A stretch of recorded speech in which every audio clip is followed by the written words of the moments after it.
रात के वक्त खाली सुनसान रोड पे एक आदमी चल रहा है। तभी अचानक उसे अपने पीछे कुछ आता फील होता है। वो आदमी बहुत डरा हुआ होता है और तेजी से आगे की तरफ भागता है, मगर फिर वो एकदम से नीचे गिर के जोर जोर से हिलना शुरू हो जाता है, जैसे उसके अंदर कुछ आ गया हो या वो पोजेस हो गया हो। दूसरी तरफ से एक और आदमी तेजी से भागता हुआ उसकी तरफ आता है। वो उसके इर्द सर्कल बनाकर कुरानिक वर्सेस पढ़ता है, जिसके बाद उसको पोजेस करने वाली चीज उसके अंदर से चली जाती है और सब नॉर्मल हो जाता है। सीन्स शिफ्ट होते हैं और हमें एक कपल देखने को मिलता है, कुबरा और अहमद, जो हैप्पीली मैरिड हैं। उनकी लाइफ में सब परफेक्ट चल रहा होता है। तभी एक दिन कुबरा को बहुत बुरा अटैक होता है। हॉस्पिटल जाने पर उन्हें पता चलता है कि कुबरा को एपिलेप्सी है। ये जान के वो दोनों काफी शॉक होते हैं, क्योंकि कुबरा बिल्कुल ठीक थी और अब अचानक उसे एपिलेप्सी डिसऑर्डर हो गया था। वो डॉक्टर को फिर से टेस्ट करने को कहते हैं। डॉक्टर उनकी बात मान तो जाता है, मगर मेडिकेशन स्टार्ट करवा देता है। उसी रात कुबरा को अजीब से ड्रीम्स आते हैं, जहाँ कभी ग्रेवयार्ड नजर आता है जिसमें वो चल रही होती है और कभी हॉरर क्रिएचर्स नजर आती हैं। सबसे वियर्ड तो ये था कि वो अकेली रोड पे चल रही है और उसे क्रेडल में एक बच्चे के रोने की आवाज आती है। कुबरा डर के उठ जाती है और वो वॉशरूम जाती है, जहाँ उसे काफी हाई पिच्ड अनक्लियर आवाजें सुनाई देती हैं। वो आवाजें इतनी लाउड थी कि कुबरा को अहमद की आवाज नहीं आती, जो 10 मिनट से उसे बुला रहा होता है। अहमद वॉशरूम में आके जवाब ना देने की रीजन पूछता है तो कुबरा कहती है कि शायद उसे एपिलेप्सी का अटैक आया है, क्योंकि उसे कुछ याद नहीं होता। अहमद को लगता है कि कुबरा फिर से नींद में चलने लगी है और वो उसे अपने साथ बाहर लाता है, लेकिन अचानक से कुबरा दोबारा वॉशरूम में होती है और जब वो कुछ ना समझते हुए बाहर आती है तो अहमद सो रहा होता है और पहले वाला सारा सीन कुबरा को अपनी हेलुसिनेशन लगता है। नेक्स्ट मॉर्निंग कुबरा अहमद से कहती है कि उन्हें कुबरा की ग्रैंड माँ से मिल लेना चाहिए, क्योंकि वो काफी एजेड है और कभी भी मर सकती है। ब्रेकफास्ट के बाद कुबरा को फिर अटैक होता है। हॉस्पिटल ले जाने पर अहमद डॉक्टर से कहता है कि कुबरा बहुत वियर्ड एक्ट कर रही थी। अटैक के दौरान वो कुरानिक वर्सेस पढ़ रही थी, जैसे उसमें कोई डीमन आ गया हो। डॉक्टर इस सब को अहमद का वहम कहकर न्यू मेडिकेशन दे देता है। हॉस्पिटल से घर के रास्ते में अचानक कुबरा की ग्रैंड माँ बहुत जख्मी हालत में उनके सामने आके गिर जाती है। वो कहती हैं,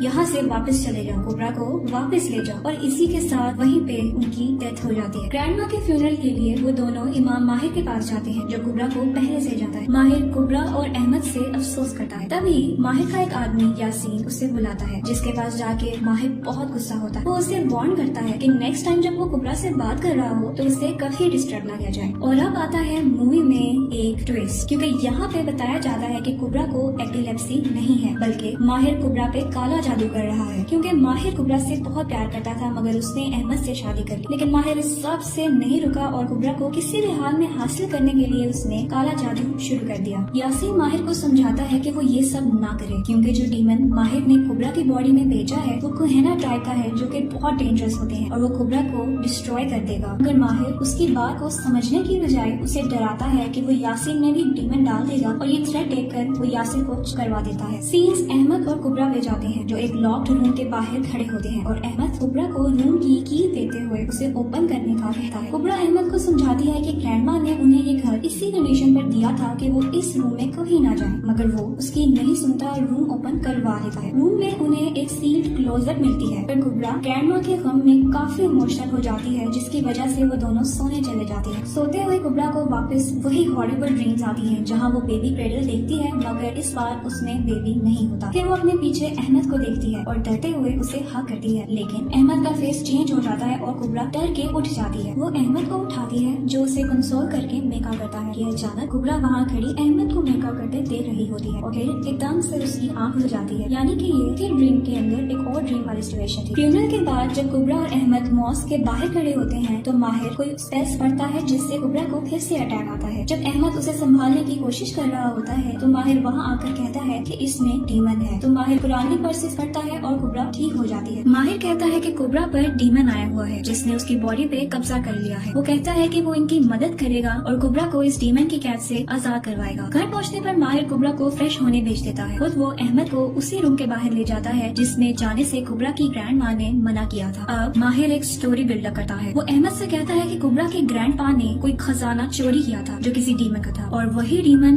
कुबरा के पीछे लगा है। माहिर अहमद से कहता है कि कुबरा को इस सब से बचाने के लिए अहमद को उस क्लोजेट में पड़े एम्यूलेट यानी तावीज को जलाना होगा। अहमद पूछता है कि माहिर खुद क्यों नहीं ये जला रहा, तो इस पर माहिर बताता है कि उस एम्यूलेट को जलाने के लिए कुबरा का रिलेटिव होना जरूरी है। उतनी देर में कुबरा भी वहाँ आ जाती है। अब वो रिचुअल स्टार्ट करते हैं। वो पानी का जग पटाखे रखते हैं, कैंडल्स जलाते हैं। माहिर अरेबिक में वर्सेस पढ़ना शुरू हो जाता है और पेपर पे कुछ लिखता है। कुबरा की हालत खराब होना शुरू हो जाती है। रिचुअल खत्म होने पर माहिर अहमद को बताता है कि अभी इस डीमन ने कुबरा की बॉडी को नहीं छोड़ा। इस डीमन से कुबरा को बचाने के लिए उन्हें ये रिचुअल कुछ दिन तक करते रहना होगा। घर से बाहर आने पर माहिर यासीन को ऑर्डर करता है कि किसी भी सूरत में उस क्लोजेट के अंदर पड़े एम्यूलेट को जला दे, वरना उसकी सारी मेहनत जाया चली जाएगी। यासीन कहता भी है कि वो ये कैसे कर सकता है, वो तो कुबरा का रिलेटिव भी नहीं है। मगर माहिर इतने गुस्से में होता है कि उसकी एक बात नहीं सुनता। रात को अहमद उस रूम में जाता है और सील खोलकर उस एम्यूलेट को जलाने की कोशिश कर रहा होता है। तभी पीछे से कुबरा आ जाती है और वो बहुत बुरी तरह डर जाता है। अहमद कुबरा को बता ही रहा होता है कि वो इस रूम में क्या कर रहा है कि क्लोजेट की तरफ देख के वो शॉक हो जाता है। क्लोजेट वापस पहले की तरह सील होती है। अहमद के हाथ में एम्यूलेट भी नहीं होता। अहमद वैसे ही बेयकीनी के आलम में सोने चला जाता है। नेक्स्ट डे अहमद स्ट्रेस्ड बैठा होता है। तभी अचानक वहाँ कुबरा एक रिवीलिंग रेड ड्रेस पहने आ जाती है। वो अहमद से कहती है कि माहिर के सामने वो ऐसे ही जाएगी, जिस पर अहमद परेशान हो जाता है। जब वो चेंज करने का कहता है तो कुबरा एकदम से हाइपर हो जाती है, जैसे वो अपने सेंसेस में ना हो, और सेंसेस पे वापस आने पर वो अपने आप को इस हाल में देख के परेशान हो जाती है। अब अहमद को कुछ समझ नहीं आ रहा होता, इसलिए वो मदद के लिए अपने एक जानने वाले इमाम मुस्तफा को कॉल करता है। सब सिचुएशन सुनने के बाद मुस्तफा अहमद से कहता है कि इस बार जब माहिर रिचुअल परफॉर्म करे तो उसकी स्पेल रिकॉर्ड कर ले, उतनी देर में वो वहाँ पहुँच जाएगा। नेक्स्ट डे जब माहिर रिचुअल के लिए आता है तो अहमद सब रिकॉर्ड करता है और माहिर रिचुअल के दौरान एक पेपर फॉलो करने के लिए देता है। साथ ही एक कोट हेड में वो नीडल प्रिक करने के बाद उसे स्ट्रो करता है। माहिर के जाने के बाद अहमद इमाम मुस्तफा को रिकॉर्डिंग भेजता है तो फौरन इमाम मुस्तफा की कॉल आ जाती है। इमाम मुस्तफा अहमद से कुबरा को टाई अप करने का कहते हैं। अहमद सुन के परेशान हो जाता है तो इमाम मुस्तफा अहमद को बताते हैं कि माहिर कोई डीमन नहीं निकाल रहा था, बल्कि उसने कुबरा के अंदर एक लव चिन्ह डाल दिया है और जो वो रिसाइट कर रहा था वो कुरानिक वर्सेस नहीं थे। साथ ही वो बताते हैं कि कुबरा पहली वाली कुबरा नहीं है, उसकी शादी एक जिन से हो गई है और माहिर ने जिन को कुबरा के अंदर कैद कर दिया है। अब जब तक कुबरा मर नहीं जाती या उसकी स्किन बर्न नहीं होती तब तक वो जिन कुबरा के अंदर ही रहेगा। इमाम मुस्तफा अहमद को स्ट्रिक्टली ऑर्डर करते हैं कि जब तक वो वहाँ पहुँच न जाए अहमद कुबरा को टाई अप ही रखे। अहमद ऐसा ही करता है। होश में आने पर कुबरा जो कि एक जिन है अहमद को इमोशनली मैनिपुलेट करती है और खुद को खोलने पर मजबूर कर देती है। जैसे ही अहमद उसे खोलता है वो घर से बाहर भाग जाती है। अहमद उसके पीछे भागता है और एक जगह पहुँचकर उसे ड्रीम्स की तरह बच्चे के रोने की आवाजें आती है। कुबरा डर जाती है। उस दौरान अहमद वहाँ पहुँचकर उसे पकड़ लेता है। घर पहुँचकर इमाम मुस्तफा उन्हें उस क्लोजेट को वैसे ही रखने का कहता है। वो कहता है कि इसमें कोई बेहतरी होगी और शायद इसी वजह से कुबरा बच गई। उसके बाद वो रिचुअल परफॉर्म करके कुबरा को नॉर्मल करते हैं। अभी ये सब बैठे बात ही कर रहे होते हैं कि कुछ आवाज आती है। विंडो से देखने पर वो यासीन होता है। अहमद उसे पकड़ के जबरदस्ती अपने साथ लाता है। यासीन बताता है कि कुबरा जब छोटी थी तो एक डीमन को उससे प्यार हो गया था। कुबरा की ग्रैंड माँ को ये पता चल गया था और इसीलिए उन्होंने एमुलेट बनाया था, जिसके अकॉर्डिंग कोई भी कुबरा के क्लोज नहीं जा सकता जिससे कुबरा प्यार न करती हो। डे बाय डे डीमन का ऑब्सेशन बढ़ता गया। वो बॉडी चेंज कर करके कुबरा के क्लोज आने की कोशिश करता रहा। फिर एक दिन वो इमाम माहिर की बॉडी में चला गया। फिर भी जब वो कुबरा के क्लोज ना आ सका तो उसने कुबरा की ग्रैंड माँ को मार दी, लेकिन उससे उसका कोई फायदा ना, क्योंकि ग्रैंड माँ की डेथ के बाद एमुलेट की पावर और स्ट्रॉन्ग हो गई। माहिर ने उसे जलाने की बहुत कोशिश की मगर वो वैसे का वैसा ही रहा। कुबरा और अहमद को लगता है कि सब ठीक हो गया है। वो इमाम मुस्तफा का शुक्रिया अदा करते हैं और कुबरा वॉशरूम में जाती है, जहाँ वो देखती है कि अहमद शावर लेने लगा है। बाहर आने पर उसे नौसिया होता है। जब वो वापस वॉशरूम में जाती है तो अहमद वहाँ नहीं होता। वो परेशान हो जाती है। उतनी देर में अहमद और इमाम मुस्तफा वहाँ आ जाते हैं। ये सब सुन के इमाम मुस्तफा बहुत परेशान हो जाते हैं। उनके पूछने पर अहमद बताता है कि माहिर ने रिचुअल के दौरान पेपर पर कुछ लिखे वो पेपर स्वॉलो करवाया था। इमाम बताते हैं कि ये सबसे डेंजरस ब्लैक मैजिक है जिससे डीमन ह्यूमन फॉर्म भी ले सकता है। यही वजह हो सकती है कि कुबरा को अहमद वहाँ भी नजर आ रहा है जहाँ वो नहीं है। उतनी ही देर में वहाँ माहिर गन पकड़े आ जाता है। माहिर अहमद को बेहोश करके क्लोसेट वाले रूम में ले जाता है और अहमद पर गन रखे कुबरा को एमुलेट जलाने के लिए ब्लैकमेल करता है। अहमद की जान बचाने के लिए कुबरा एमुलेट को जला देती है। तभी अचानक माहिर को कुछ होता है और वो डर के वहाँ से भाग जाता है। मुस्तफा उसके पीछे जाने ही लगता है कि अचानक अहमद होश में आकर उसे रोक देता है। कुबरा अहमद को बिल्कुल ठीक देख के खुश होती हक कर लेती है। लास्ट सीन्स में हम देखते हैं कि कुबरा एक्सपेक्ट कर रही है और अहमद उसका बहुत ख्याल रखता है। तभी ब्रेकफास्ट करते हुए अहमद सॉल्ट डालता है तो कुबरा को शक होता है क्योंकि अहमद को सॉल्ट पसंद ही नहीं होता। वहीं हमें पता चलता है कि डीमन ने कुबरा की जान नहीं छोड़ी, बल्कि अहमद की बॉडी की मदद से वो फाइनली कुबरा को हासिल कर चुका है। जैसा कि हम जानते हैं कि डीमन कुबरा के करीब तभी आ सकता है जब कुबरा खुद चाहे या उससे प्यार करे, और कुबरा अहमद से प्यार करती थी, इसीलिए अहमद सबसे इजीएस्ट वे था कुबरा के क्लोज होने के लिए। और फाइनली डीमन ने यही यूज किया और कुबरा को हासिल कर लिया। कुबरा अहमद को देखे डर जाती है और डीमन ये कहते हुए कि वो उसके बच्चे का बहुत ख्याल रखेगा कुबरा को हक कर लेता है। वहीं मूवी एंड हो जाती है।